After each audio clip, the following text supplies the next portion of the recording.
kata sambutan nih Bang dari. Ya, baik, terima kasih Bang Dion. Jadi terlebih katakan kami selamat datang Man Bantak Rina, Man para pelayan sekelasis Jakarta Kalimantan, Iba Sermonta Warhi Sendah, bujur ikatakan kami Man BP KKR Klasis, sehingga mereka kepercayaan Man kami bahkan menjadi tuan rumah sermon kita siang hari ini. Jadi kami ucapkan juga terima kasih kepada pendeta kami yang sudah hadir dan bersedia untuk membimbing kita di sermon kita siang hari ini. Nggak banyak yang aku sampaikan, selamat mengikuti sermon saja. Mari sama-sama kita sharing dan berbagi bagaimana kita bisa deliver firman Tuhan kepada adik-adik kita nanti dan pengalaman-pengalaman kita satu dengan lainnya. Bujur. Ya, bujur Bang Iman. Ini kita langsung masuk aja ya ke pembahasan untuk Minggu tanggal 7 Maret 2021. Temanya di buku panduan adalah Yesus ditangkap. Bahan Alkitabnya diambil dari Markus 14 ayat 43 sampai 50 dan bahan Alkitab remajanya dari Yohanes 16 ayat 29 sampai 33. Bahan Alkitab ini akan dibacakan oleh Abang Naras. Kami persilahkan untuk Bang Naras.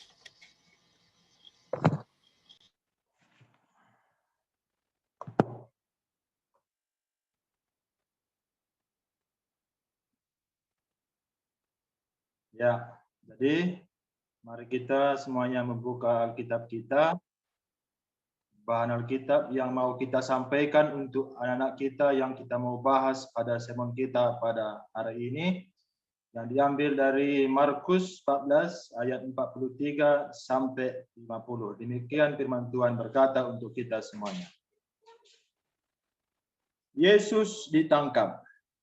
Waktu Yesus masih berbicara, muncullah Judas, salah seorang dari ke-12 murid itu, dan bersama-sama dia serombongan orang yang membawa pedang dan pentung, disuruh oleh imam-imam kepala, ahli-ahli Taurat dan tua-tua. Orang yang menyerahkan dia telah memberitahukan tanda ini kepada mereka. Orang yang akan kucium, itulah dia, tangkaplah dia, dan bawalah dia dengan selamat. Dan ketika ia sampai di situ, ia segera maju mendapatkan Yesus dan berkata, Rabi, lalu mencium dia. Maka mereka memegang Yesus dan menangkapnya. Salah seorang dari mereka yang ada di situ menghunus pedangnya, lalu meletakkannya kepada hamba imam besar, sehingga putus telinganya. Kata Yesus kepada mereka, sangkamu aku ini penyamun, maka kamu datang lengkap dengan pedang dan pentung untuk menangkap aku? Padahal tiap-tiap hari aku ada di tengah-tengah kamu mengajar di bait Allah, dan kamu tidak menangkap aku. Tetapi haruslah digenapi yang tertulis dalam kitab suci. Lalu semua murid itu meninggalkan dia dan melarikan diri. Seterusnya bacaan remaja kita Yohanes 16 ayat 29 sampai 33. Demikian firman Tuhan berkata untuk kita. Kata murid-muridnya, lihat sekarang engkau terus terang berkata-kata dan engkau tidak memakai kiasan. Sekarang kami tahu bahwa engkau mengetahui segala sesuatu dan tidak perlu orang bertanya kepadamu. Karena itu kami percaya bahwa engkau datang dari Allah. Jawab Yesus kepada mereka, percayakah kamu sekarang? Lihat, saatnya datang, bahkan sudah datang, bahwa kamu dicerai-beraikan masing-masing ke tempatnya sendiri, dan kamu meninggalkan aku seorang diri. Namun aku tidak seorang diri, sebab Bapa menyertai aku. Semuanya itu kukatakan kepadamu, supaya kamu beroleh damai sejahtera dalam aku. Dalam dunia kamu menderita penganiayaan, tetapi kuatkanlah hatimu, aku telah mengalahkan dunia. Terima kasih Bang Dion. Ya, bujur Bang Naras. Dari sekitar pembahasan bahan Alkitab Raser Monta, Man Bandu, pendeta kami serahkan waktu Anda, bujur. Boleh izin share ya? Oh ya, aku stop sharing aja. Silakan pendeta. Oh, udah bisa Bang ya? Ya, silakan. Oke.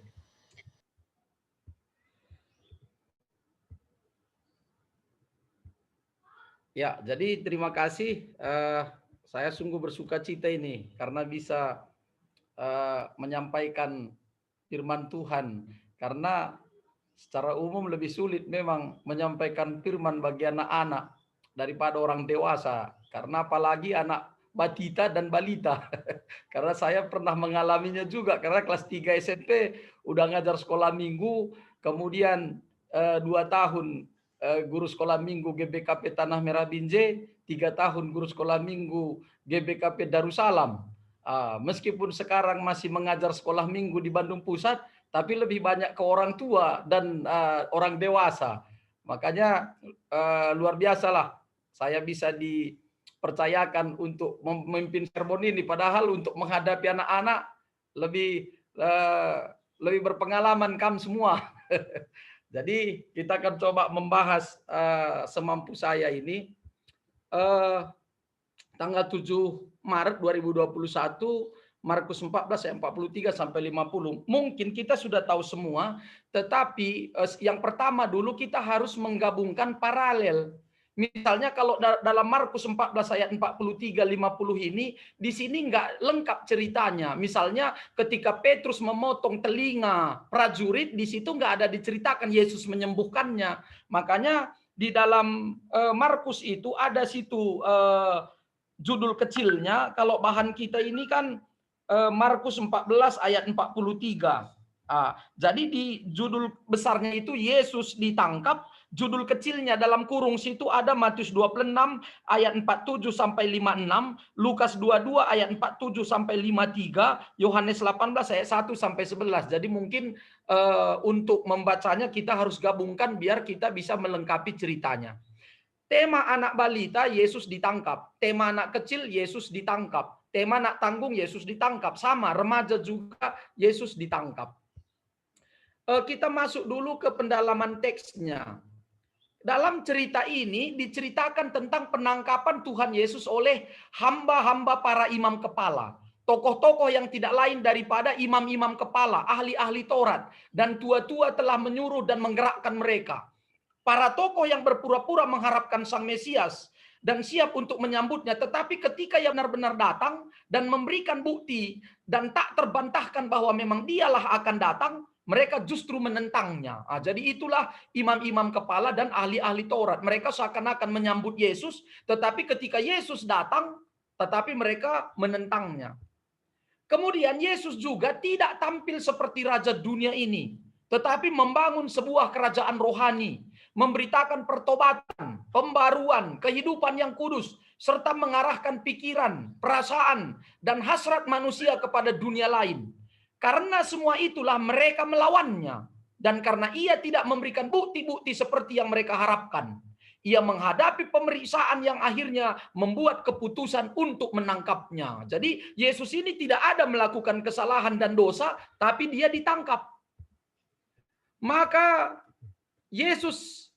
setelah Yesus selesai berdoa di Taman Getsemani, Yudas menyerahkan Yesus dengan sebuah ciuman. Ia menyalahgunakan kebebasan yang diberikan Kristus untuk mengizinkan murid-muridnya mencium pipinya pada saat kembali dari berpergian.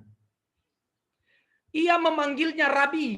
Jadi Judas ini menjual Yesus dengan ciuman dan dengan sebutan yang seakan-akan menghormati, rabi, rabi, lalu ia menciumnya. Ia menyebutnya rabi seolah-olah sekarang ia lebih menghormati dia daripada biasanya. Cukup hanya dengan sebutan rabi, rabi, orang bisa dipandang, dan dengan sanjungan semacam inilah Kristus diserahkan. Yudas menyuruh mereka untuk menangkapnya dan membawa dia dengan selamat. Jadi seakan-akan dia mau menghormati Yesus tetapi dia menjualnya. Mereka menangkapnya dan menjadikannya seorang hukuman. Maka mereka menangkap Yesus dengan cara kasar dan penuh kekerasan dan membawanya untuk ditahan. Tampaknya mereka merasa penuh kemenangan karena telah berhasil melakukan sesuatu yang sebelumnya sudah sering mereka coba tetapi gagal. Jadi seakan-akan menangkap Yesus ini bagi ahli Taurat ini adalah kemenangan. Karena mereka dengan berbagai cara selama ini tidak bisa menangkapnya. Jadi seakan-akan menangkap Yesus itu sebagai suatu kemenangan. Petrus membela gurunya dan melukai salah seorang penyerang dengan pikiran yang dipenuhi janji untuk mempertaruhkan nyawanya demi gurunya. Ia adalah salah seorang dari mereka yang ada di situ. Salah seorang dari mereka yang mengikutinya. Itulah yang dimaksudkan oleh perkataan itu. Salah seorang dari 3 murid yang ada bersamanya di dalam taman. Ia menghunus pedangnya dan barangkali bermaksud untuk menebas kepala hamba imam besar, tapi tebasannya melesat dan hanya memutuskan telinganya. Lebih mudah memang untuk bertempur bagi Kristus daripada mati untuknya. Tetapi prajurit Kristus yang baik akan meraih kemenangan bukan dengan mengambil nyawa orang lain, tetapi justru dengan memberikan nyawanya sendiri. Jadi yang dilakukan Petrus itu adalah kekerasan. Jadi kekerasan dilawan dengan kekerasan. Mereka ini adalah ahli-ahli Taurat itu datang untuk menangkap Yesus seperti hendak menangkap seorang penyamun. Padahal ia bersih dari segala bentuk tindak kejahatan. Setiap hari ia mengajar di bait Allah dan oleh karena itu seandainya ia pernah merancang kejahatan, pastilah hal ini sudah akan terungkap sebelumnya. Tidak, hamba-hamba para imam kepala ini juga menjadi pelayan-pelayan bait Allah dan mereka seharusnya pernah mendengar khotbah-khotbahnya di sana. Jadi Yesus berkata, aku ada bersama-sama kamu di bait Allah. Jadi karena Yesus ini ditangkap seperti seorang penjahat, padahal dia tidak pernah melakukan yang jahat. Begitu. Ia menghibur diri sendiri atas semua perlakuan yang keji dan jahat ini dengan merujuk dirinya kepada nubuat dalam perjanjian lama mengenai Mesias.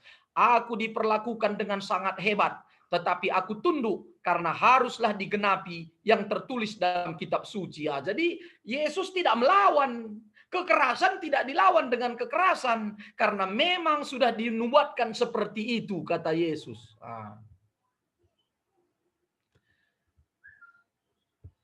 Kemudian segera setelah itu semua murid-murid Kristus meninggalkan dia. Lalu semua murid itu meninggalkan dia dan melarikan diri. Mereka sangat yakin bahwa mereka akan selalu mengikuti dia. Tapi bahkan orang-orang yang baik sekalipun tidak mengetahui apa yang akan mereka lakukan sampai mereka diuji. Bila ia merasa begitu terhibur seperti yang dikatakannya belum lama ini, bahwa murid-muridnya tetap tinggal bersama-sama dengan dia dalam segala pencobaan kecil yang dialaminya, maka kita bisa bayangkan bagaimana sedihnya ia ketika sekarang mereka meninggalkannya dalam pencobaan terbesar yang menghadang dia. Jadi sebelumnya Yesus berkata, kami berani mati untukmu guru. Tapi ketika dia ditangkap, semua pergi. Itu yang dialami Yesus. Jadi ada yang menjualnya, kemudian ada yang meninggalkannya sendirian. Jadi itu sebenarnya yang dialami oleh Yesus. Setidaknya saat itu mereka bisa diharapkan untuk melindunginya ketika ia diperlakukan dengan kasar dan bersaksi baginya ketika ia didakwa. Biarlah mereka yang sedang menderita bagi Kristus tidak merasa heran bila mereka ditinggalkan. Jadi Yesus mengatakan bahwa sebenarnya murid-murid itu di situ harus membela dia, tapi semua pergi. Tema dalam kebaktian anak balita yaitu Yesus ditangkap. Yesus ditangkap oleh guru-guru agama dan ahli-ahli Taurat. Hanya karena Yesus datang ke dunia ini, bukan datang sebagai raja yang diharapkan dunia ini, yang lahir di istana dan dengan segala kekayaan dan kemewahannya, melainkan lahir di kandang domba dan di keluarga Yusuf dan Maria keluarga tukang kayu. Jadi mereka nggak bisa menerima. Makanya orang Yahudi sampai sekarang masih menerima kedatangan Yesus yang pertama. Kita menantikan kedatangan Yesus yang kedua. Kalau orang Yahudi sampai sekarang masih menerima kedatangan Yesus yang pertama. Karena bagi mereka tidak mungkin raja lahir di kandang domba. Sesungguhnya Yesus datang ke dunia ini untuk menebus dosa-dosa manusia dan menyelamatkan manusia dari dosa. Selama Yesus hidup di dunia, banyak hal yang sudah dia lakukan, yaitu menyembuhkan yang sakit, mencelikkan mata yang buta, menyembuhkan yang pincang agar dapat berjalan, mengajar orang-orang jalan kebenaran dan hidup, dan sebagainya. Akan tetapi sekalipun Yesus sudah melakukan kebaikan demi kebaikan bagi manusia di dunia ini, Yesus ditangkap dan disalibkan serta dihukum mati. Jadi Yesus itu tidak punya alasan sebenarnya ditangkap. Setelah Yesus ditangkap, murid-murid Yesus pergi meninggalkan Yesus sendirian. Sekalipun Yesus ditangkap dan semua murid-muridnya meninggalkannya sendiri, tapi Yesus tidak membalasnya dengan kejahatan. Bahkan Yesus menegur Petrus dan menyuruhnya memasukkan pedangnya ke sarungnya karena telah menebas telinga salah seorang prajurit tersebut dan bahkan menyambungkannya kembali. Jadi di Markus ini nggak ada menyambungkannya. Makanya kita harus membaca Lukas. Itu paralelnya. Jadi dia menyambungkannya kembali. Sekalipun murid-murid Yesus meninggalkan Yesus sendirian, tapi Yesus masih memaafkan mereka dan masih menerima mereka menjadi murid-muridnya. Demikian halnya kita sebagai anak-anak Tuhan, kita juga harus tetap mengasihi setiap orang. Sekalipun orang lain tidak mengasihi kita, kita harus menolong orang lain sekalipun orang lain tidak menolong kita. Kita harus tetap setia kepada Tuhan sekalipun banyak tantangan yang harus kita hadapi. Cara menyampaikan. Penyampaian firman bagi anak balita. Temanya adalah Yesus ditangkap. Tujuannya supaya anak dapat menyebutkan nama murid Yesus yang menjual dia. Mendaftarkan reaksi murid saat Yesus ditangkap. Kemudian langkah-langkah untuk menyampaikannya untuk anak balita ini, yang pertama bisa disediakan gambar Yesus ditangkap dan gambar Yudas mencium Yesus. Bisa juga kita menunjukkan gambar Yesus yang menyambungkan telinga prajurit. Bisa juga dilakukan dengan panggung boneka dengan cerita tentang Yesus ditangkap dan ditinggalkan sendirian. Pesan yang mau disampaikan agar anak-anak tahu bahwa anak Tuhan harus berbuat baik sekalipun kebaikannya tidak dibalas dengan kebaikan. Agar anak-anak tetap setia kepada Tuhan melalui doa dan baca firman. Kemudian penyampaian firman bagi anak kecil, temanya sama, Yesus ditangkap. Tujuannya supaya anak dapat mendaftarkan reaksi murid saat Yesus ditangkap, menjelaskan sikap Yesus pada saat ditangkap, menyatakan kekagumannya atas sikap Yesus pada saat ditangkap melalui ungkapan. Jadi langkah-langkah untuk anak kecil bisa kita lakukan. Yang pertama, sediakan juga gambar Yesus ditangkap dan gambar Judas mencium Yesus. Bisa juga kita menunjukkan gambar Yesus yang menyambungkan telinga prajurit. Bisa juga dilakukan dengan panggung boneka dengan cerita tentang Yesus ditangkap dan ditinggalkan sendirian. Untuk anak kecil bisa kita mulai dengan sebuah cerita tentang seorang anak laki-laki yang mau menjadi seorang dokter. Ini cerita ini yang saya share tadi udah di-share ke guru atau belum ya, Kak? Belum, Pendeta, nanti setelah sermon baru kita share. Oke, jadi cerita ini menceritakan begini. Ada seorang pemuda, jadi pemuda ini dia mau menjadi seorang dokter. Kemudian dia berkata kepada orang tuanya, "Ma, saya mau menjadi seorang dokter." Kemudian mamanya berkata, "Mana bisa kau menjadi seorang dokter? Toh bapakmu pun sudah meninggal. Kalau begitu apa yang kulakukan, Ma?" katanya. "Yang kamu lakukan, bantulah mama ke ladang," katanya. Bantulah mama ke ladang.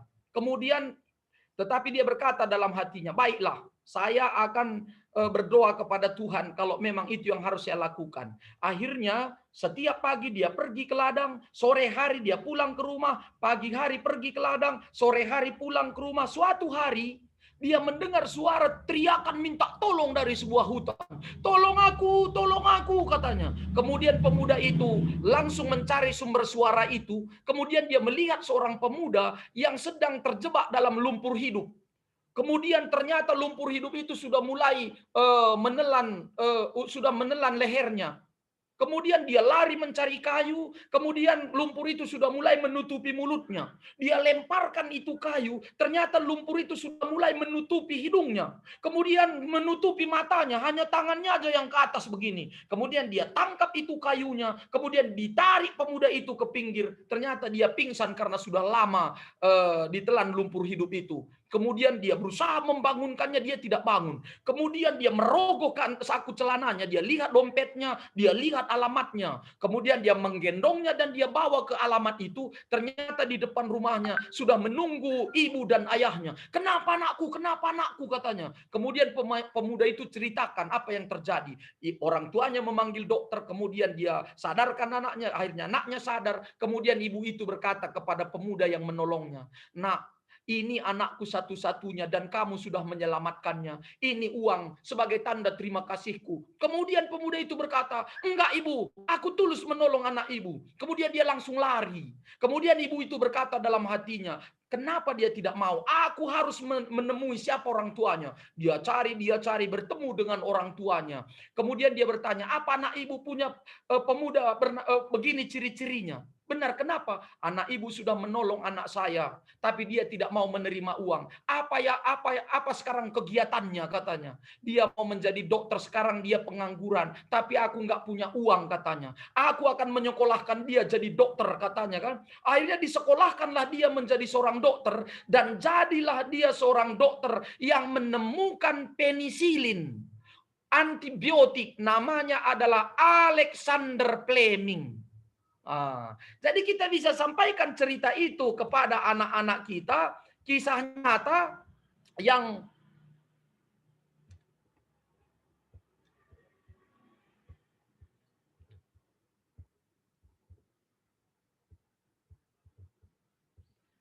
kisah nyata bagaimana kita membalas perbuatan kita yang baik itu suatu hari akan kita tuai hasilnya. Yesus, hubungannya dengan Yesus ditangkap meskipun dia tidak bersalah. Kemudian dipenggal telinganya, dia tetap menyembuhkan. Dia tidak melawan. Kalau kita baca nanti di Injil yang lain, Yesus berkata kepada Petrus, "Sarungkanlah pedangmu. Kalau memang aku bisa meminta kepada Bapakku supaya dia mengirimkan pasukan dari tentara surga, tapi bukan itu kehendak Tuhan," katanya. Jadi itu bisa kita ceritakan kepada anak kecil karena anak kecil sudah bisa menerima dengan cerita.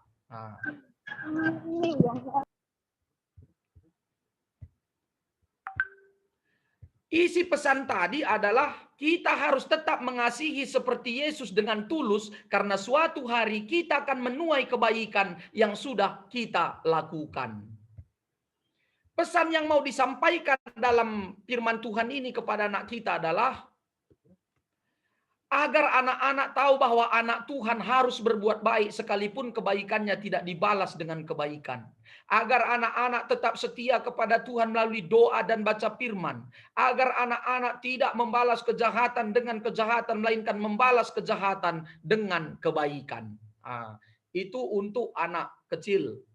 Kemudian kita masuk ke anak tanggung. Kita masuk ke anak tanggung. Temanya Yesus ditangkap. Tujuannya supaya anak mendaftarkan reaksi murid saat Yesus ditangkap, menjelaskan sikap Yesus pada saat ditangkap, menyatakan kekagumannya atas sikap Yesus pada saat ditangkap melalui ungkapan. Langkah-langkah dalam menyampaikan firman bagi anak tanggung hampir sama dengan anak kecil. Sediakanlah gambar Yesus ditangkap dan gambar Yudas mencium Yesus. Saya pikir anak tanggung masih bisa menerimalah, tapi itu nanti disesuaikan. Bisa juga kita menunjukkan gambar Yesus ditinggalkan sendirian oleh para prajurit. Ditinggalkan sendirian oleh muridnya. Ini mungkin nanti bisa kita perbaiki ya. Menunjukkan gambar Yesus yang ditinggalkan sendirian. Oh benar, pas ini ditangkap oleh prajurit. Bisa juga dilakukan dengan panggung boneka. Kalau anak tanggung masih bisa sih panggung boneka, tapi itu nanti sesuaikan dengan anak tanggung kita masing-masing. Untuk anak tanggung juga bisa kita mulai dengan cerita yang tadi. Cerita anak yang menjadi seorang dokter. Pesan yang mau disampaikan juga hampir sama. Anak-anak tahu bahwa anak Tuhan harus berbuat baik sekalipun kebaikannya tidak dibalas dengan kebaikan, agar anak-anak tetap setia kepada Tuhan melalui doa dan baca firman. Anak-anak tidak membalas kejahatan dengan kejahatan, melainkan membalas kejahatan dengan kebaikan. Kemudian untuk anak remaja, Yesus ditangkap tujuannya supaya anak dapat menjelaskan hubungan bahan Alkitab dengan bacaan remaja. Memberi komentar terhadap murid-murid pada saat Yesus ditangkap, menyatakan pendapat atas sikap Yesus saat ditangkap. Langkah-langkah menyampaikan firman bagi anak remaja ini ya, anak remaja hampir sama dengan anak tanggung. Jadi ini mungkin nanti bisa kita edit sebentar. Untuk anak remaja, kita mulai dengan sebuah cerita tentang anak yang mau jadi dokter tadi. Karena kalau anak remaja dibuat dengan cerita panggung boneka, mungkin itu nggak masuk lagi di mereka gitu. Jadi bisa langsung ke cerita itu. Isi pesan cerita, kita harus tetap mengasihi seperti Yesus dengan tulus, karena suatu hari kita akan menuai kebaikan yang sudah kita lakukan. Pesan yang mau disampaikan agar anak-anak tahu bahwa anak Tuhan harus berbuat baik. Sekalipun kebaikannya tidak dibalas dengan kebaikan, agar anak-anak tetap setia kepada Tuhan melalui doa dan baca firman, agar anak-anak tidak membalas kejahatan dengan kejahatan, melainkan membalas kejahatan dengan kebaikan, agar anak-anak tetap setia berbuat baik meskipun banyak tantangan, karena Tuhan yang memampukannya untuk melakukannya. Jadi hubungannya dengan bacaan remaja tadi, bahwa dia tidak sendirian, tapi ada Bapa bersama dia. Jadi ini yang bisa saya sampaikan untuk kebaktian anak-anak tanggal 7 Maret. Selanjutnya saya serahkan lagi ke Bang Rocky ya. Ya, bujur pendeta. Ya, Man Banta Krina, kita langsung ke ini aja ya, tanya jawab ya, biar masih nyambung dengan topik di minggu ini. Jadi, Man Bandu yang ada lead pertanyaan sehubungan dengan mengajar di kelas masing-masing, Banci disampaikan do. Mungkin aku buka 2 pertanyaan ya, bujur. Ada yang mau bertanya kepada pendeta kita? Banci langsung di unmute do, Zoom do, bujur.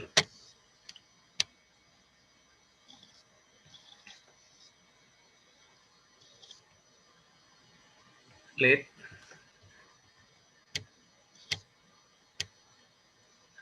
Ada. Aku mungkin Siti, menjajah pendeta, aku nanti di Cisalak Nari. Ya. Jadi begini pendeta, aku tertarik naik bagi si kata kendu. Kalau kita berbuat kebaikan, pasti suatu saat kita akan menerima kebaikan. Jadi pemikiran sebagai si pesah anak-anak, misalnya anak KKRT, haruskah seperti itu bagi? Ketika nanti anak-anak itu berbuat kebaikan, ya dia mengharapkan nanti suatu saat saya akan mendapat kebaikan juga, bagi misalkan. Jadi harusnya bagi. Jadi kenyataan Banci maun lah bagi. Jadi ugange kita cara pesah sama anak-anak tak wujud. Ya. Saja pendeta.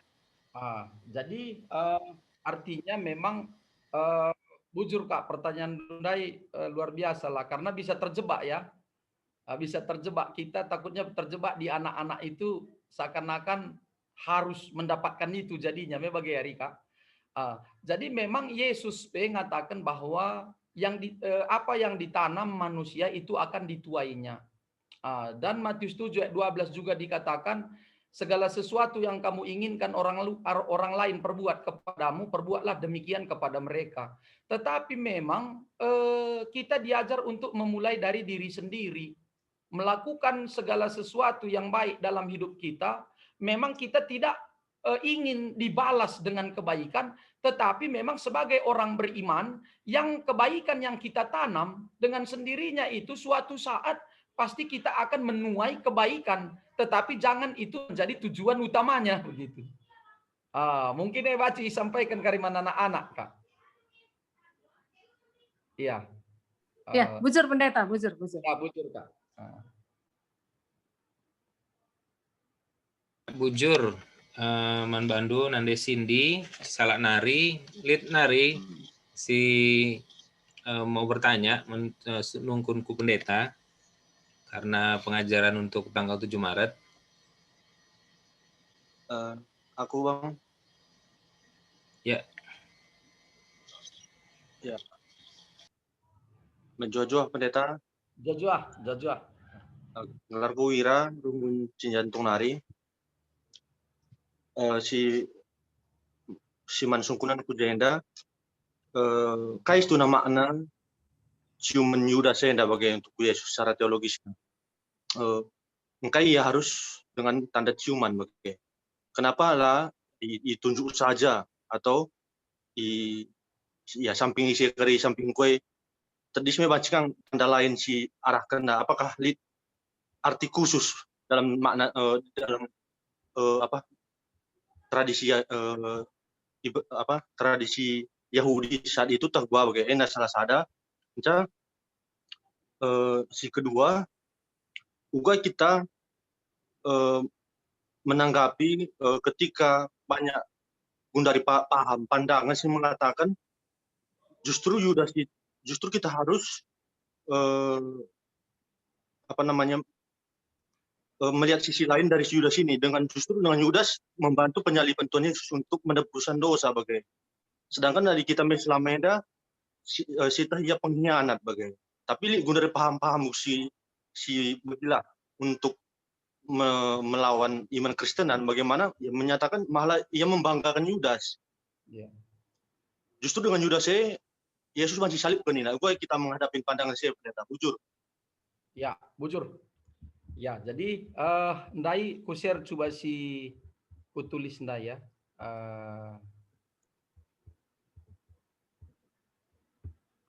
Misalnya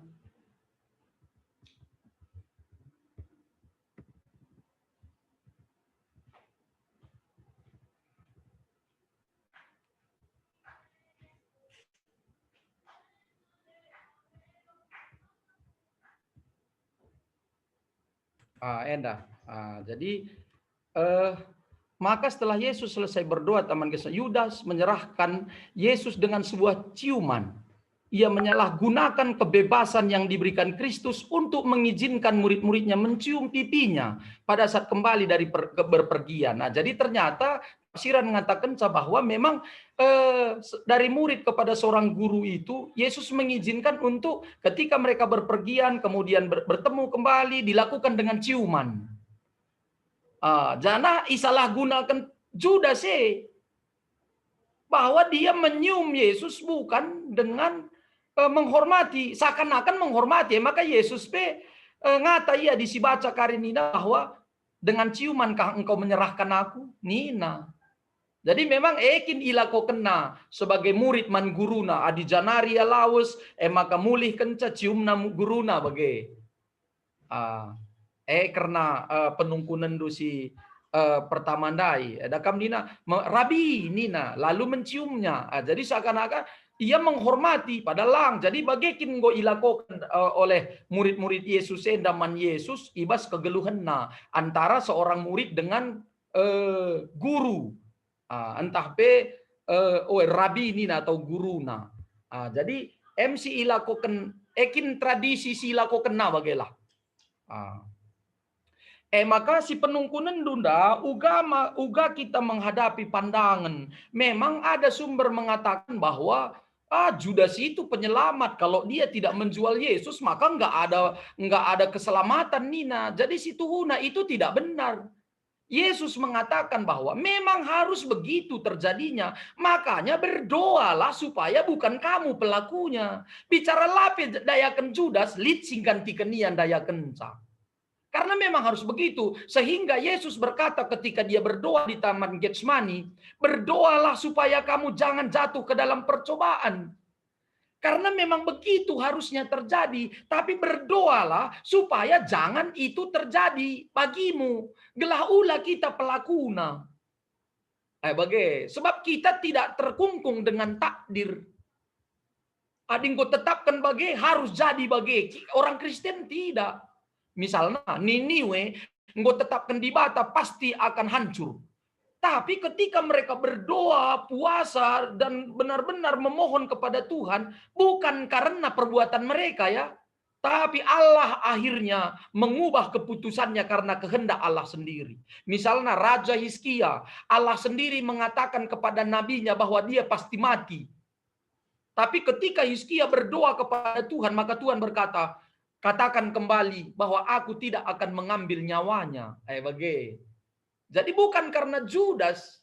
Kalau Judas nggak menjual Yesus, pasti ada yang lain dibuat penggantinya. Karena sudah ditetapkan begitu. Tapi makanya Yesus berkata, berdoalah. Tapi muridnya tidur. Persoalannya. 3 kali yang katakan, berdoalah. Tapi tidur ya lalap. Jadi ada buku itu. Di rumah ini pun ada. Lupa saya penulisnya. Dia bilang, Judas sang penyelamat. Tapi akhirnya dia klarifikasi dengan buku yang lain. Bahwa ternyata nggak benar Mamang karena dulu kakak mengatakan bahwa Yesus ngerondong naka. Melip perempuan Samaria yang ngerana. Katakan nanda, maka Yesus pengerondong naka. Jadi artinya kita kembali saja kubas konsepsi pahami kita bahwa sekalipun Judas nggak melakukannya, Tuhan akan membuat ada yang melakukannya karena memang itu terjadi. Tapi berdoalah supaya bukan kamu pelakunya katanya. Jadi intinya Krina bahwa kita selalu dituntun untuk berdoa kepada Tuhan agar apa yang ditetapkan Allah itu menjadi hukuman ataupun penderitaan bisa Tuhan ubahkan menjadi sukacita. Wirari. Ya, bujur Melala Pendeta. Ya, bujur. Untuk penjelasan do. Ya, bujur. 2 pertanyaan sudah. Adi Litnari Banci Sungkundu. Adilang kita lanjut ke bahasan si tanggal 14 Maret. Litnari, li dengar? Enggak. Ada? Udah. Lanjut ya. Oke, kita lanjut ke pembahasan minggu tanggal 14 Maret. Ya. Oke, pembahasannya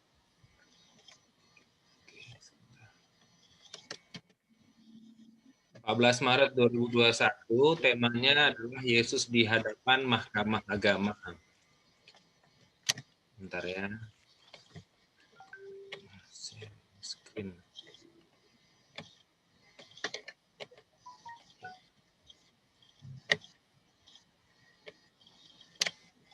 Bahan Alkitabnya diambil dari Matius 26 ayat 57 sampai 68 dan 1 Raja-Raja 3 ayat 16 sampai 28.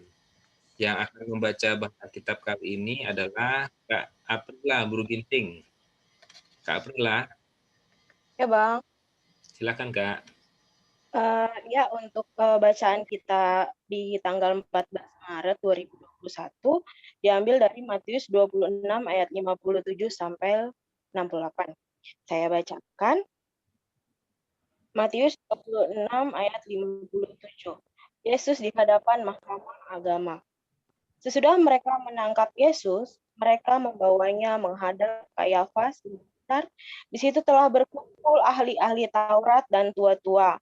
Dan Petrus mengikuti dia dari jauh sampai ke halaman imam besar. Dan setelah masuk ke dalam, ia duduk di antara pengawal-pengawal untuk melihat kesudahan perkara itu.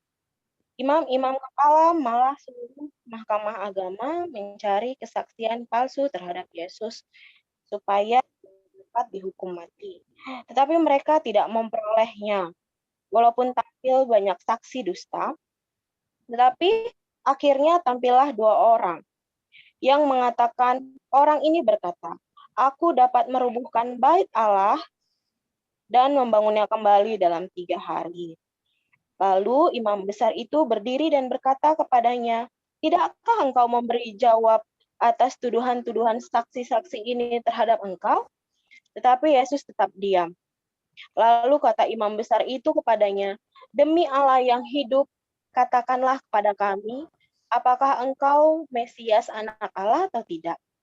Jawab Yesus, "Engkau telah mengatakannya, akan tetapi aku berkata kepadamu, mulai sekarang kamu akan melihat Anak Manusia duduk di sebelah kanan Yang Maha Kuasa dan datang di atas awan-awan di langit." Maka imam besar itu mengoyakkan pakaiannya dan berkata, "Ia menghujat Allah. Untuk apa kita perlu saksi lagi? Sekarang telah kamu dengar hujatnya. Bagaimana pendapat kamu?" Mereka menjawab dan berkata, "Ia harus dihukum mati." Lalu mereka meludahi mukanya dan meninjunya. Orang-orang lain memukul dia dan berkata, "Coba katakan kepada kami, hai Mesias, siapakah yang memukul engkau?" Untuk bacaan dari remaja di tanggal 14 Maret diambil dari 1 Raja-Raja 3 ayat 16 sampai 28. Hikmat Salomo pada waktu memberi keputusan. Pada waktu itu masuklah 2 orang perempuan sundal menghadap raja. Lalu mereka berdiri di depannya. Kata perempuan yang satu, "Ya tuanku, aku dan perempuan ini diam dalam satu rumah, dan aku melahirkan anak pada waktu dia ada di dalam rumah itu. Kemudian pada hari ketiga sesudah aku, perempuan ini pun melahirkan anak. Kami sendirian, tidak ada seorang luar bersama-sama kami dalam rumah. Hanya kami berdua saja dalam rumah. Pada waktu malam, anak perempuan ini mati karena ia menidurinya. Pada waktu tengah malam, ia bangun, lalu mengambil anakku dari sampingku. Sementara hambamu ini tidur, dibaringkannya anakku ini di pangkuannya, sedang anaknya yang mati itu dibaringkannya di pangkuanku. Ketika aku bangun pada waktu pagi untuk menyusui anakku, tampaklah anak itu sudah mati. Tetapi ketika aku mengamati dia pada waktu pagi itu, tampaklah bukan dia anak yang kulahirkan. Kata perempuan yang lain itu, "Bukan, anakkulah yang hidup dan anakmulah yang mati." Tetapi perempuan yang pertama berkata, "Bukan, anakmulah yang mati dan anakkulah yang hidup." Begitulah mereka bertengkar di depan raja. Lalu berkatalah raja, yang seorang berkata, "Anakkulah yang hidup ini dan anakmulah yang mati." Yang lain berkata, "Bukan, anakmulah yang mati dan anakkulah yang hidup." Sudah itu raja berkata, "Ambilkan aku pedang." Lalu dibawalah pedang ke depan raja. Kata raja, "Penggalah anak yang hidup itu menjadi 2. Berikanlah setengah kepada yang satu dan setengah yang pada yang lain." Maka kata perempuan yang punya anak yang hidup itu kepada raja, sebab timbullah belas kasihannya terhadap anaknya itu. Katanya, "Ya tuanku, berikanlah kepadanya bayi yang hidup itu. Jangan sekali-kali membunuh dia." Tapi yang lain itu berkata, "Supaya jangan untukku ataupun untukmu penggalah." Tapi raja menjawab katanya, berikanlah kepadanya bayi yang hidup itu, janganlah sekali-kali membunuh dia. Dia itulah ibunya." Sehingga ketika seluruh orang Israel mendengar keputusan hukum yang diberikan raja, maka takutlah mereka kepada raja, sebab mereka melihat bahwa hikmat daripada Allah ada dalam hatinya untuk melakukan keadilan. Bujur. Ya, bujur Kak Aprila. Sekarang kita masuk ke pembahasan atau penjelasan bahan Alkitab untuk pelayanan di KKR kita. Kami persilahkan membantu pendeta kami. Ya, izin saya, Bang. Ya. Oh, gue baca ya, Bang. Ya.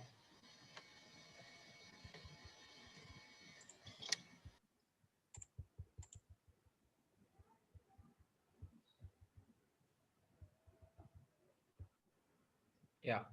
Jadi kita masuk ke sermon kebahan kita tanggal 14 Maret, Matius 26 ayat 57 sampai 68. Tema untuk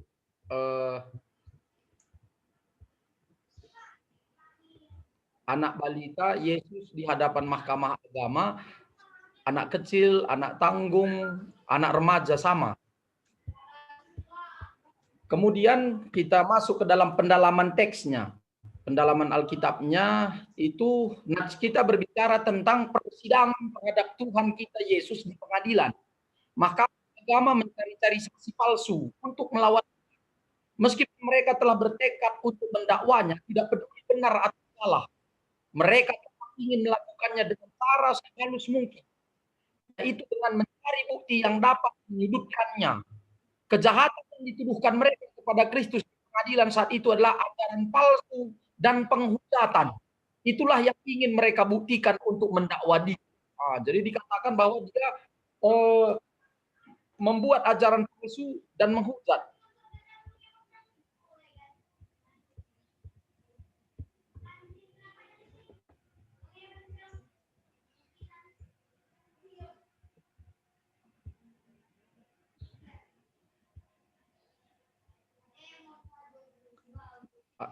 Kelihatan ini Bang ya? Presentasinya berhenti, Pendeta. Oh berhenti ya? Ya, ini boleh diulang lagi share screen-nya. Oh ini sudah belum? Belum, Pendeta. Oh belum ya?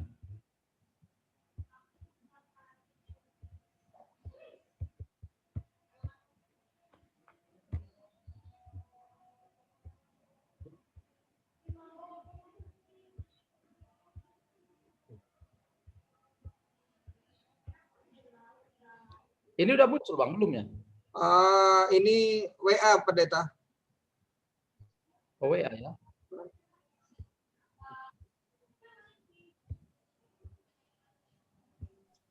Ini? Sebentar. Oke, Pendeta.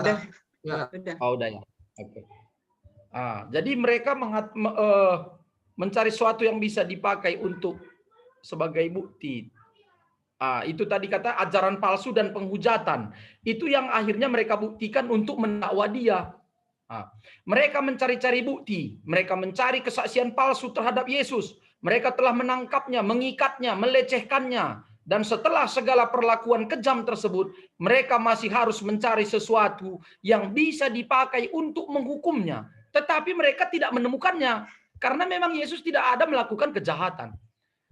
Kemudian mereka berusaha mencari beberapa orang yang mungkin dapat mengatakan sesuatu melawan dia berdasarkan pengetahuan mereka sendiri. Lalu kemudian mulai melontarkan fitnah satu persatu yang jika benar adanya bisa merenggut nyawanya.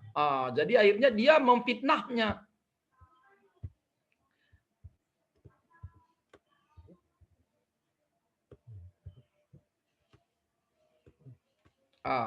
Keberhasilan mahkamah agama dalam usaha pencarian kesaksian itu beberapa kali mereka mencoba namun selalu gagal. Mereka mencari-cari kesaksian palsu dari antara mereka sendiri. Kemudian orang-orang lain datang membantu, tetapi mereka tidak berhasil.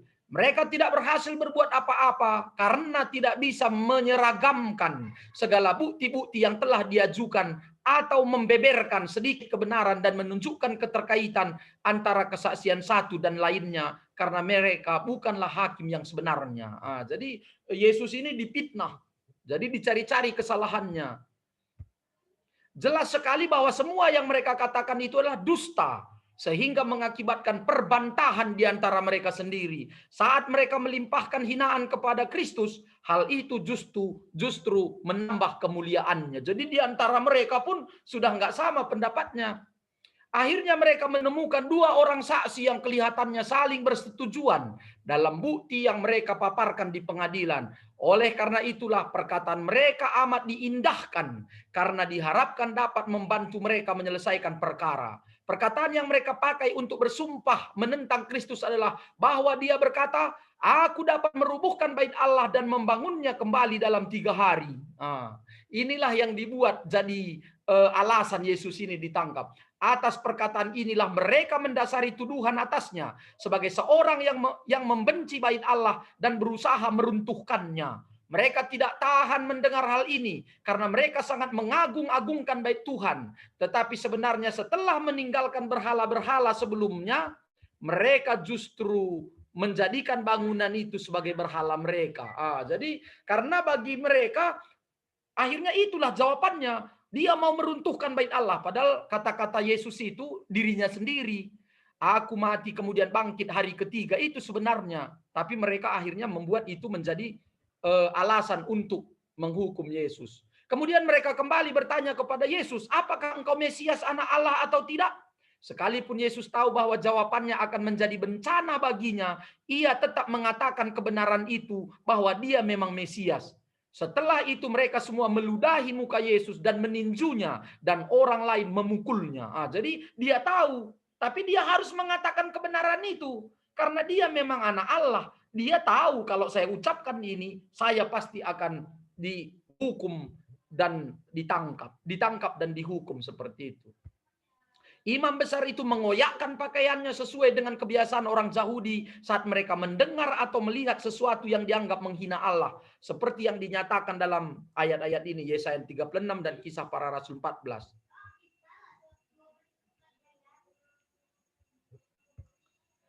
Setelah itu, Yesus tetap diam menghadapi segala tuduhan dan hal ini mengherankan semua orang dalam sidang. Imam kepala yang berperan sebagai hakim dalam sidang itu dengan gusar bangkit berdiri seraya berkata, "Tidakkah engkau memberi jawab? Ayolah engkau si terdakwa, bukankah engkau telah mendengar apa yang mereka katakan untuk bersumpah melawanmu? Kini apa yang kau katakan untuk dirimu sendiri? Mana pembelaanmu? Apa jawabanmu atas segala tuduhan tersebut?" Yesus tetap diam. Dia tidak menjawab. Yesus diam bukan berarti dia merasa tertekan.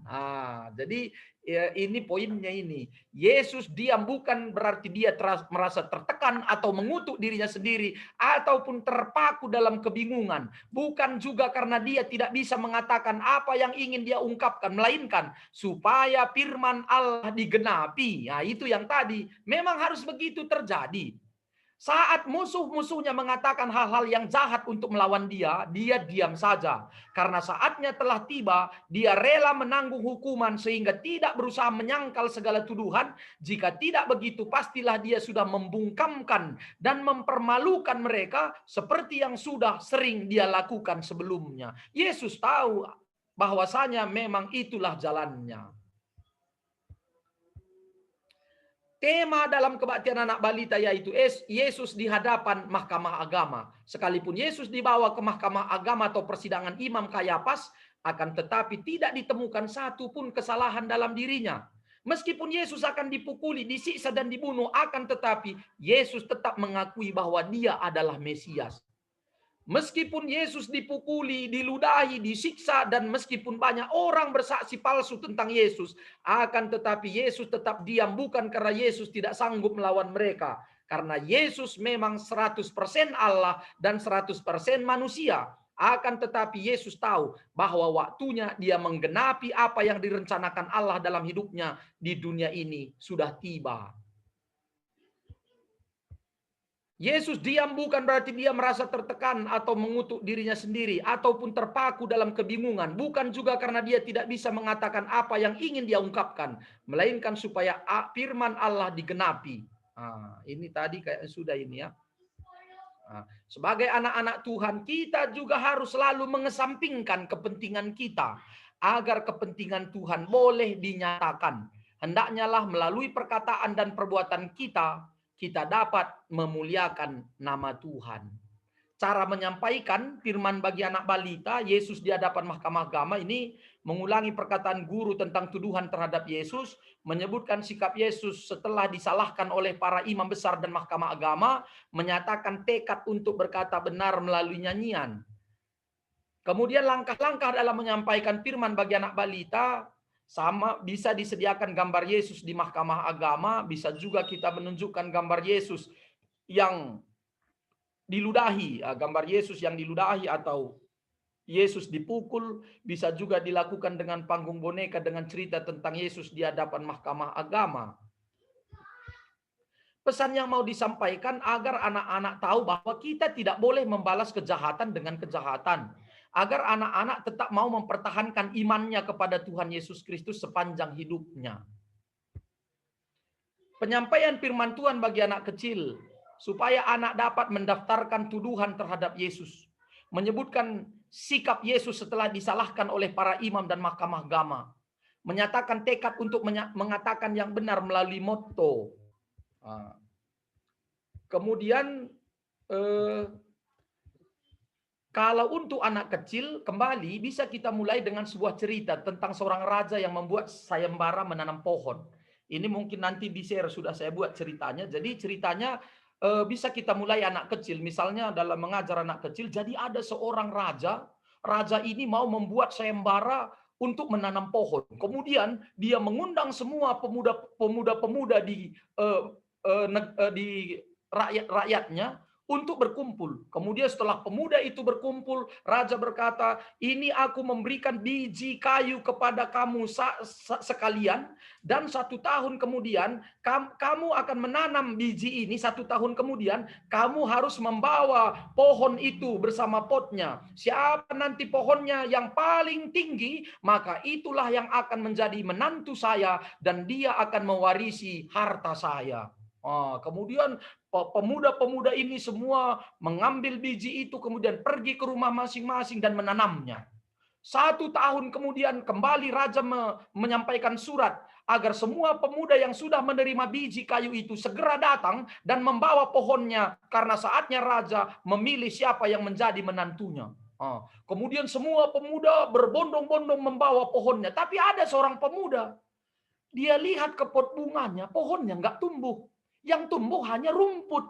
Makanya dia berkata kepada ibunya, ibu, aku nggak berani datang menemui raja. Kenapa, nakku? Lihat di pot bungaku. Di pot bungaku itu hanya tumbuh rumput. Nanti aku dibunuh raja kalau nggak tumbuh, ibu. Pikirnya nggak kutanam, katanya. Nakku, jangan takut. Yang penting engkau sudah melakukan kebenaran. Katakan saja kepada raja bahwa memang tidak tumbuh biji pohon yang kau tanam itu. Aku takut, ibu, katanya. Jangan takut, nakku. Orang yang benar itu akan selalu ditolong oleh Tuhan, katanya. Akhirnya dia pergi menghadap raja. Dia berdiri di barisan paling belakang. Kemudian datanglah raja, dia lihat dari panggung. Kemudian dia berkata, dia turun dari panggung, dia lihat semua pohon pemuda itu. Kemudian setelah dia keliling melihatnya, dia naik ke panggung. Kemudian dari panggung dia tunjuk seorang pemuda di depannya. Anda ke depan, katanya kan.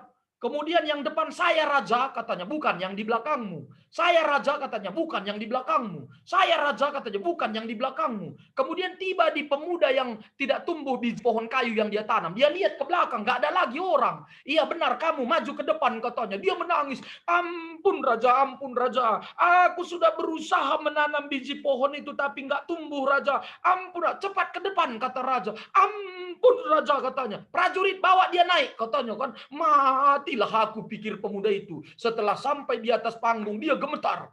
Ampun raja, aku sudah tanam tapi belum, nggak ada yang tumbuh, raja, katanya. Udah diam, katanya. Kemudian raja mengumumkan kepada semua pemuda yang membawa pohon tinggi-tinggi.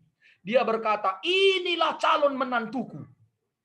Kemudian rakyatnya berkata, raja nggak adil. Raja bilang siapa pohonnya paling tinggi, tapi dia nggak ada tumbuh, hanya rumput. Kenapa raja milih dia, katanya. Kemudian raja berkata, biji yang kukasih kepada kalian itu sebenarnya biji yang sudah aku rebus di dalam api air panas. Tidak akan mungkin bisa tumbuh. Tapi kalian tumbuh yang kalian bawa. Berarti biji itu kalian, ini yang jujur. Nina, inilah menantuku, Nina. Jadi Banci Simulaya Lucie bahwa kebenaran itu pada waktunya akan menjadi pemenang. Jadi MC lakukan Yesus, dia tahu bahwa dia pasti akan mendapat hukuman, tapi dia tetap mengatakan dia adalah Mesias, anak Allah. Untuk dan percaya bahwa jika kita hidup benar di hadapan Tuhan dan mengandalkan Tuhan dalam hidup kita, maka Tuhan akan memberkati kita. Pesan yang mau disampaikan kepada anak yaitu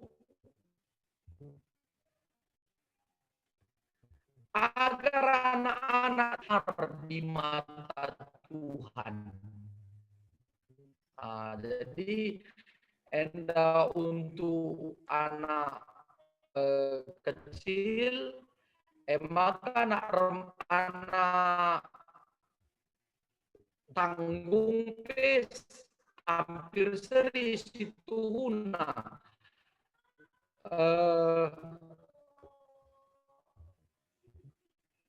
Adian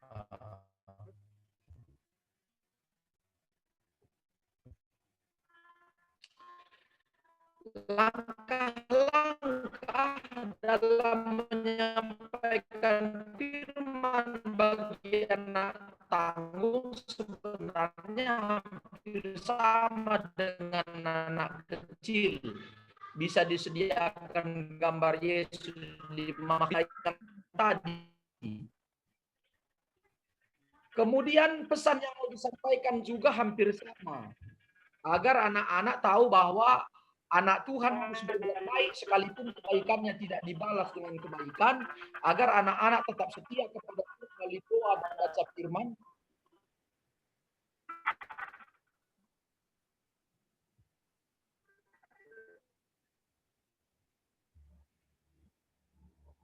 Kemudian yang ketiga, agar anak-anak tidak membalas kejahatan dengan kejahatan, melainkan membalas kejahatan dengan kebaikan.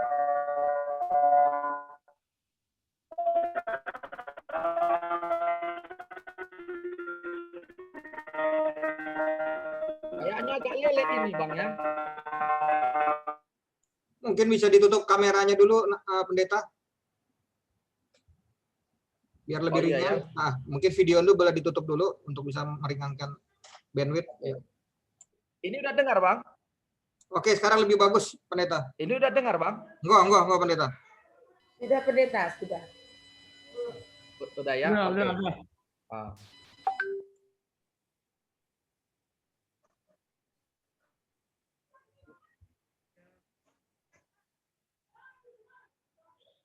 Ini udah lebih jelas Bang ya? Jelas Pendeta, jelas. Bagus sekali. Sekarang Bang Imannya putus-putus suaranya. Suara Pendeta jelas. Oh iya.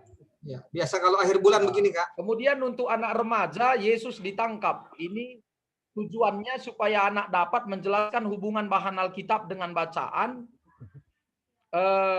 remaja, memberi komentar terhadap murid-murid pada saat Yesus.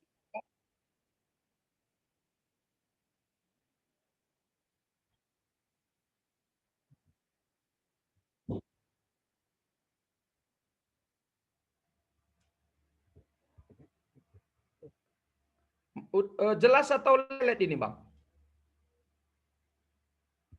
Halo? Di aku jelas Pendeta. Sudah jelas Pendeta. Sudah jelas Pendeta. Sudah jelas, sudah.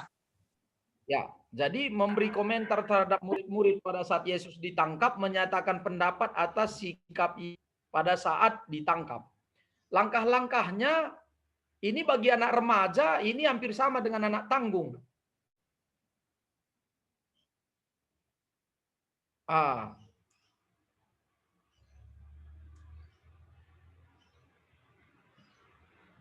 Jadi langkah-langkahnya hampir sama dengan anak tanggung. Ini bisa kita mulai dengan cerita yang tadi. Isi pesan cerita, kita harus tetap melakukan kebenaran dan percaya bahwa jika kita hidup benar di hadapan Tuhan dan mengandalkan Tuhan dalam hidup kita, maka Tuhan akan memberkati kita.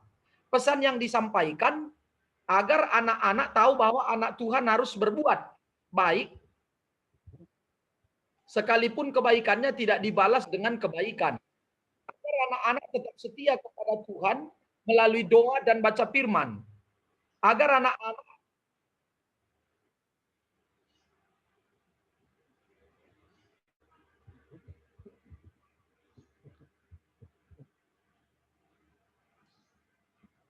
tetap setia berbuat baik meskipun banyak tantangan karena Tuhan yang memampukannya untuk melakukannya.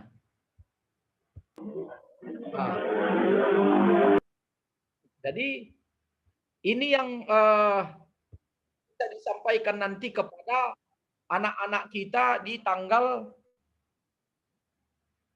14 Maret, Bang.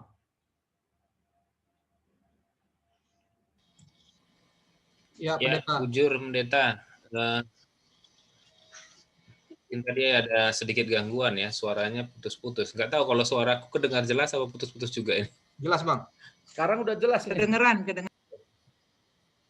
Iya, jelas. Oke, kita lanjut aja ya. Sekarang kita masuk ke tanya jawab. Membantah silit penungkunan banti i pesekendu pendeta. Kami berikan kesempatan dua kala di sesi lit penungkunan banci pesekendu.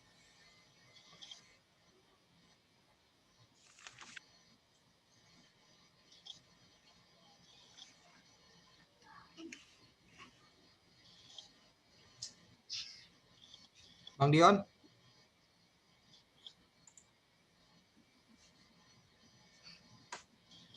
Bang Dion Ya, mau minta. si Athena nungkun. Kalau belum Enda pe kuakap suaraku pe terputus-putus meh. Enggak sih, Bang. Jelas, Bang. Jelas, Bang. Oh, jelas ya. Jelas Bang, jelas. Jelas. Ya, siapa yang mau bertanya kepada pendeta Banci Pesekendu? Kalau belum ada, aku boleh tanya nggak, Bang?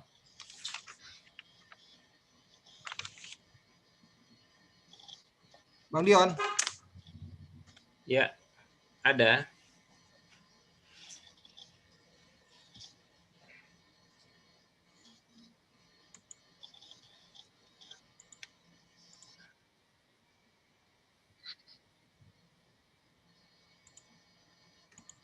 Tapi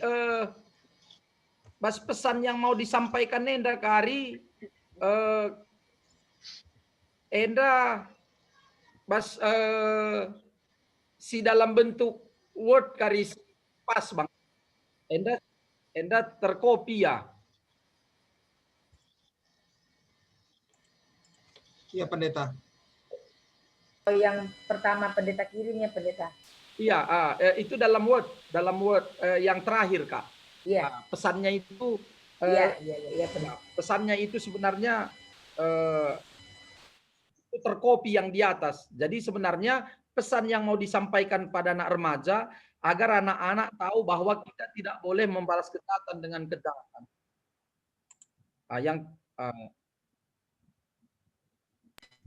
Berarti nanti di-share aja dua-duanya ya, pendeta. Iya, Kak. Iya.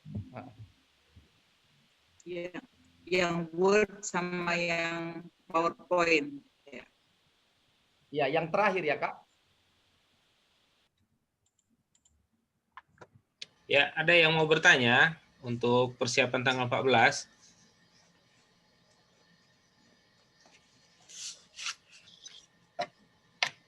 Bang Dion? Ya, Bang. Ya, aku kalau nggak ada kalau ada yang belum bertanya, aku boleh bertanya ke pendeta enggak? Oh, boleh. Boleh, Bang. Iya. Tuan rumah juga boleh nanya ya. Ini pendeta, dari bahan kita yang di Matius 26 ayat 57 sampai 68 ini, kalau di remaja kan ada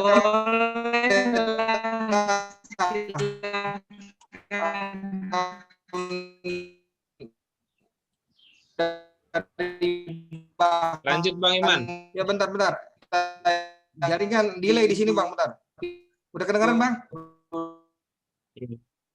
Kedengaran kalau di aku. Oke. Jadi pendeta, aku mau tanya hubungan antara bacaan di remaja 1 Raja-Raja 3 ayat 16 sampai 28 dengan Matius 26 ayat 57 sampai 68 ini kira-kira gimana ya pendeta? Karena kalau di 1 Raja-Raja 3 ini kan bercerita tentang raja yang bijak, gitu ya. Pengadilan raja yang bijak. Mohon pencerahan pendeta. Ya, makasih Bang. Jadi itu tadi dalam pesan yang mau disampaikan, itu yang saya katakan tadi. Jadi pesan yang mau disampaikan itu ada poin nomor 4 nanti. Agar anak-anak tetap setia berbuat baik. Ntar ya, itu yang di Word. Sebentar.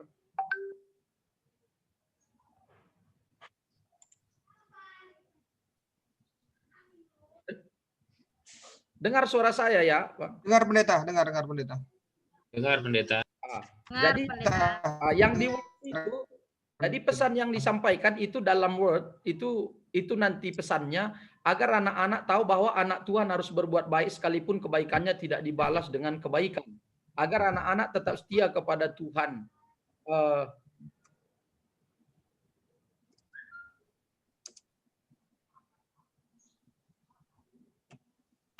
Word yang mana, Kak? Pertama ya. Oh iya, yang pertama ya. Jadi hubungannya sebenarnya itu sudah jelas. Bahwa misalnya kalau tadi Imam Kayafas di situ kan membuat keputusan bukan dengan berhikmat. Tetapi kalau dilihat Raja Salomo di sini, dia membuat keputusan dengan berhikmat. Makanya di sini pesan yang disampaikan itu agar anak-anak mengandalkan hikmat Tuhan dalam membuat sebuah keputusan yang adil dan benar hubungannya dengan bacaan remaja gitu. Jadi misalnya kalau kita lihat tadi anak-anak tadi dia dari cerita pemuda tadi dia membuat keputusan takut. Kenapa? Karena nggak tumbuh pohonnya itu. Tetapi orang tuanya berkata, "Hendak lakukan sajalah yang benar. Katakan saja kepada raja kebenarannya," katanya kan. Jadi hubungannya dengan bacaannya, kita harus berhikmat untuk membuat suatu keputusan. Seperti Raja Salomo misalnya. Orang tuanya itu bertengkar. Sehingga Salomo berkata, "Belah dua ajalah anak itu," katanya kan. Akhirnya ibunya mengatakan, "Jangan, untuk dia saja." Jadi hubungannya itu adalah jangan membuat ketidakbenaran dalam membuat keputusan. Kalau Kayafas, Imam Kayafas dan yang lainnya, mereka benar memfitnah.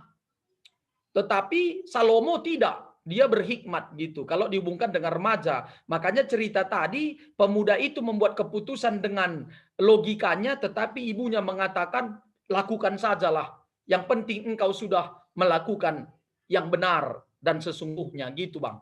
Oke, Jadi hubungannya ya, oke. Ya, makin jelas. Terima kasih pendeta. Ya, Bang. Sudah satu pertanyaan dari Bang Iman. Ada lagi yang mau bertanya? Tolong, Pak.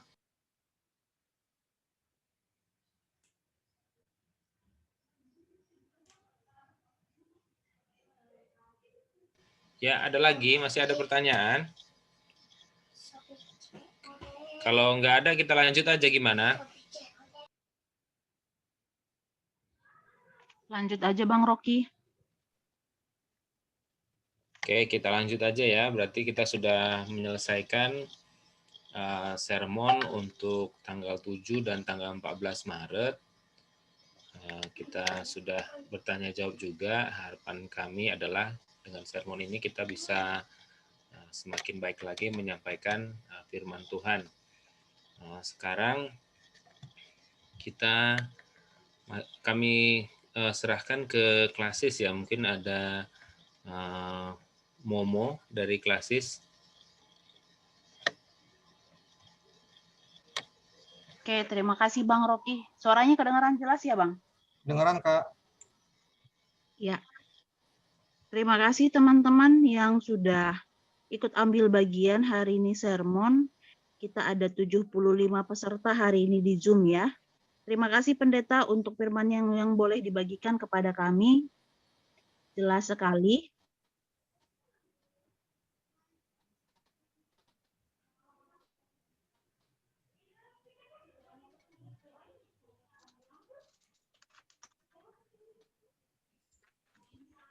Suaranya delay ya Bang Rocky?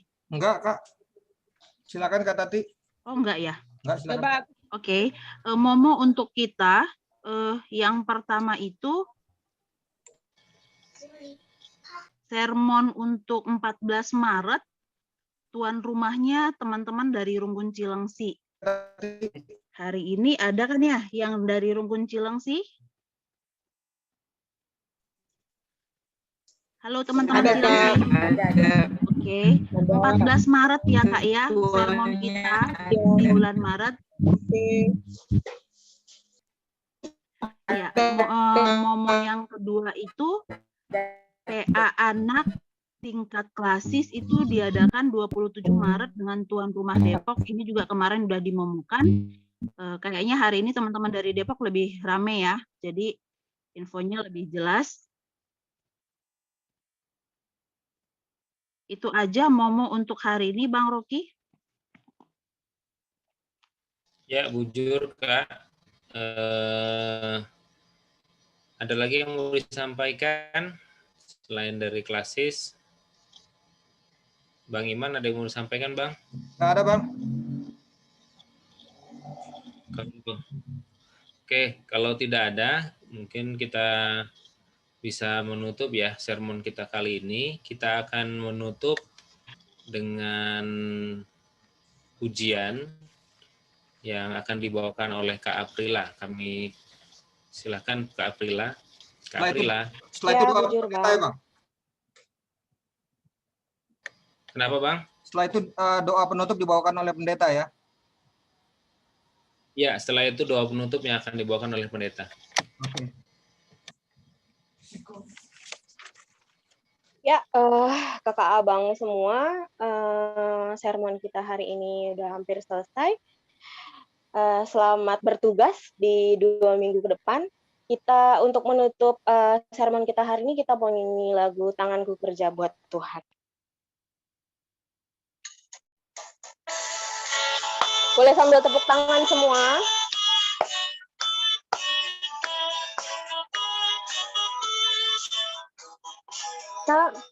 Tanganku kerja buat Tuhan, mulutku puji namanya, kakiku berjalan cari jiwa, upahku besar di surga. Sekali lagi. Tanganku kerja buat Tuhan, mulutku puji namanya, kakiku berjalan cari jiwa, upahku besar di surga. Jujur, Bang. Ya, kami persilahkan untuk pendeta kami untuk membawakan doa penutup. Ada mau didoakan, Bang? Silahkan pelayan KKR kalau ada yang mau didoakan. Kalau ada yang mau didoakan, silahkan ya.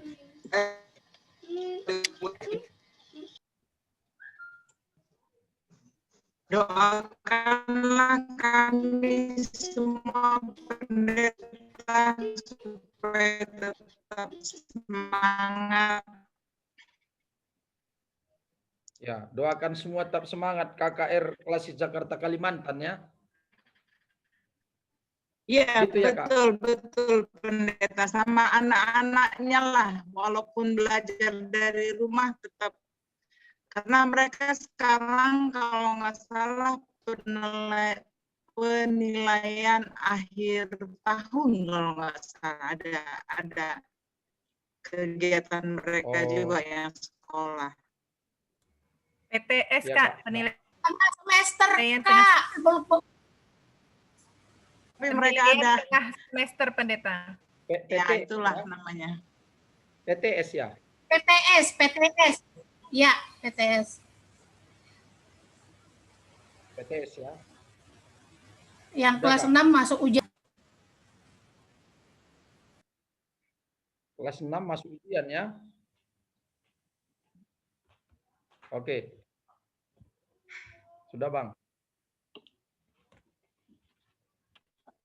Jadi kita lanjut doa, Bang ya. Ya, silakan Iya, pendeta. silakan. Ya, silakan pendeta. Silakan pendeta. Mari kita satukan hati kita berdoa.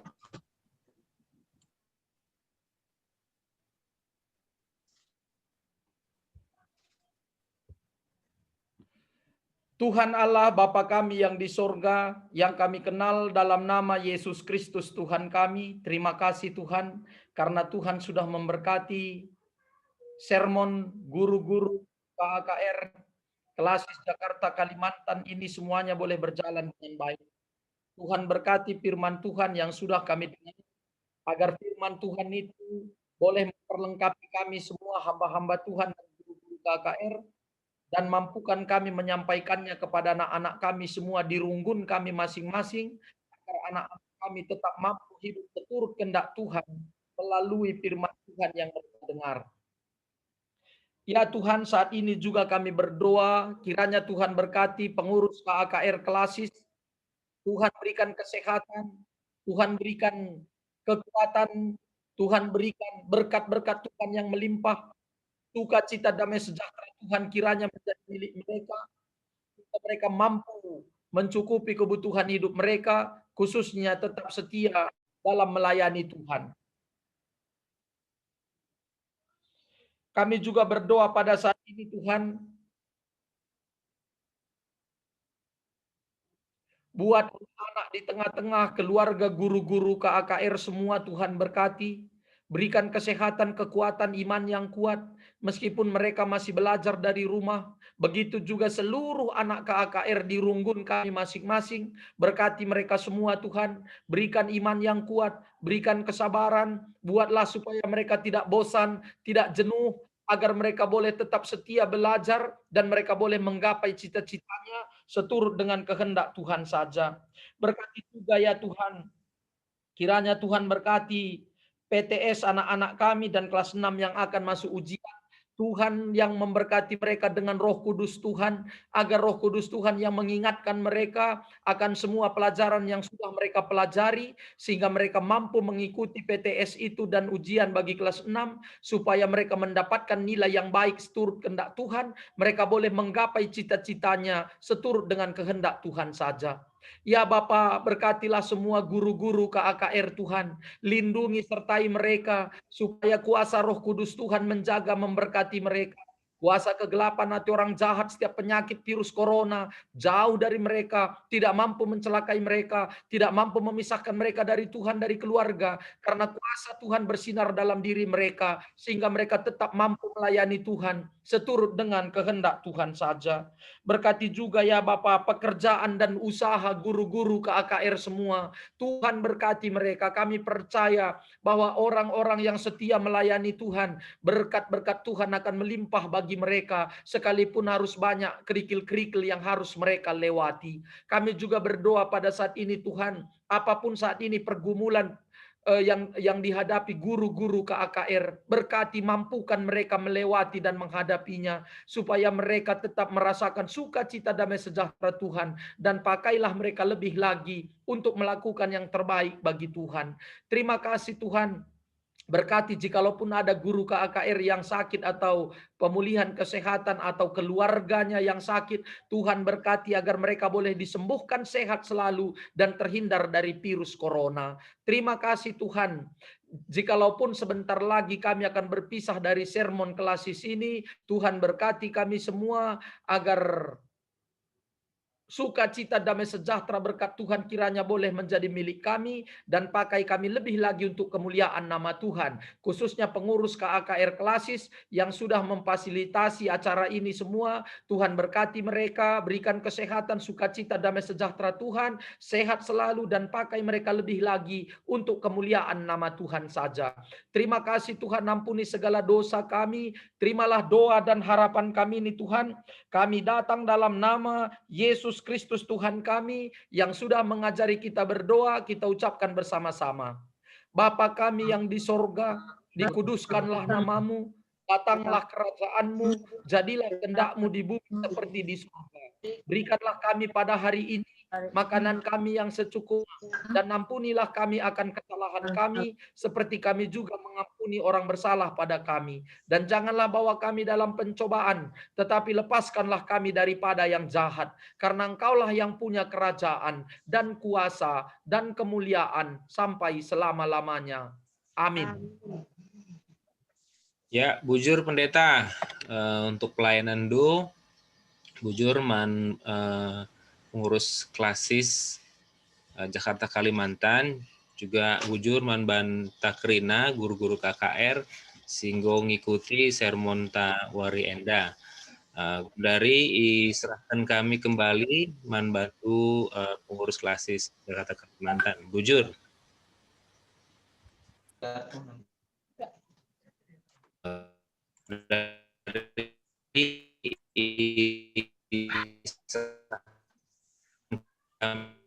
Terima kasih Bang Rocky, terima kasih Pendeta untuk pelayanannya hari ini. Sermon kita sudah selesai teman-teman. Kameranya pada ditutup biar jaringannya bagus ya. Iya Kak Tati, soalnya putus-putus mungkin. Iya, soalnya banyak suaranya yang delay. Ya, terima kasih untuk semuanya. Foto nggak sih ini? Foto lah Kak. Foto Ti. Iya, Foto lah. Bujur Belala Pendeta. Pada ditutup ya. Buka aja Kak, foto Kak. Salaman permen kami Rasnora Pendeta. Oh iya Di, iya. Iya. Bujur Belala. Tuhan memberkati kita Krina, selamat melayani guru PKR Krina. Gue kalau kirim message Pendeta. Bujur guru pendeta. Bujur pendeta. Bujur, Bang.